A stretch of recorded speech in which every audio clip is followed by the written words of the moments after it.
حوض۔ ہم بہت چھوٹے سے تھے تو ہمارے گھر کے باغ والے حصے میں پانی ذخیرہ کرنے کے لیے بنے ٹینک کا نام پہلی بار مالی بابا سے سنا تھا، حوض۔ پھر اسکول میں چھوٹی کلاسوں میں حوض کوثر کا نام سنا تو اسی ننھے سے حوض کا تصور ذہن میں ابھرا۔ پھر اور شعور آیا تو حوض کوثر کی وسعت اور تزئین کے بارے میں جانا۔ پانی کے ساتھ پیاس کی شدت جڑی ہوئی ہے، شدید پیاس ہے اور صاف ٹھنڈا پانی مل جائے تو عظیم نعمت، جبکہ شدید پیاس ہو مگر پانی کی ایک بوند نہ مل سکے تو یہ صرف زحمت ہوتی ہے، لیکن پانی سامنے ہو اور ایک بوند نہ دیا جائے یہ سزا ہوتی ہے۔ کینیڈا آ کر حوض کوثر کے تصور میں الحمدللہ نہایت وسعت آ گئی، گو کہ اللہ کی رحمت سے اسے دیکھ لینے سے پہلے بھی فقط ایک تصور ہی ہوگا، کیونکہ غیب کے پردے جب تک اللہ نہیں ہٹائے کسی کا دل و دماغ اس کی اصل حقیقت کو نہیں پا سکتا۔ لیکن بچپن میں جس طرح حوض کے نام سے ایک چھوٹا سا پانی کا ذخیرہ ظاہر ہوتا، اسی طرح جھیل اور نہر کے تصورات بھی پاکستان میں رہتے ہوئے بہت کشادہ نہیں تھے۔ پہلی بار لیک اونٹیریو کی لمبائی چوڑائی، اس کے سمندر کی طرح کی چلتی لہریں دیکھ دیکھ کر ذہن تسلیم ہی نہیں کر پا رہا تھا کہ یہ جھیل ہے۔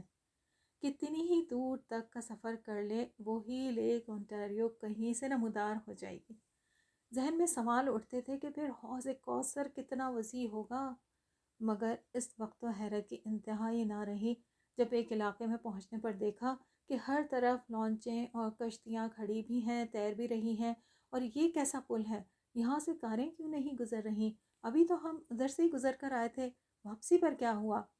جناب، آپ نے کار میں ریڈیو نہیں چلایا ہوا تھا، ورنہ اعلان سن لیتے کہ نہر پر بنے پل کی طرف سے پانی کا جہاز گزرنے کا وقت ہو گیا ہے، اور یہ بحری جہاز بہت بڑی عمارت جتنے ہوتے ہیں، اس لیے اس وقت یہ پل پھاٹک کی مانند کھول کر اوپر کر دیتے ہیں، ٹریفک رک جاتا ہے جہاز کے گزرنے تک۔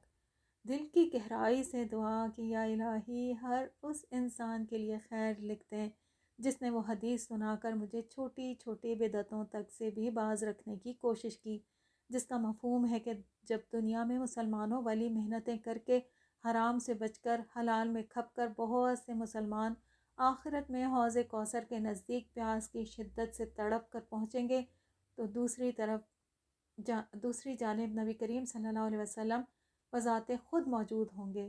اس وقت فرشتے رکاوٹ ڈال دیں گے اور مطلع کریں گے کہ یا رسول اللہ صلی اللہ علیہ وسلم، ہیں تو یہ بدبخت آپ ہی کے امتی، لیکن آپ کے بعد انہوں نے دین کے نام پر وہ کام کیے کہ اس کی شکل ہی بدل دی۔ تب نبی کریم صلی اللہ علیہ وسلم کی جانب سے ان کے لیے سفارش نہیں بلکہ دوری کا اعلان ہوگا۔ میرے ذہن میں بدعت کا تصور بھی بہت چھوٹا سا ہی تھا کہ بغیر سند کے وظیفہ پڑھ لیا تو کیا ہو گیا بھلا؟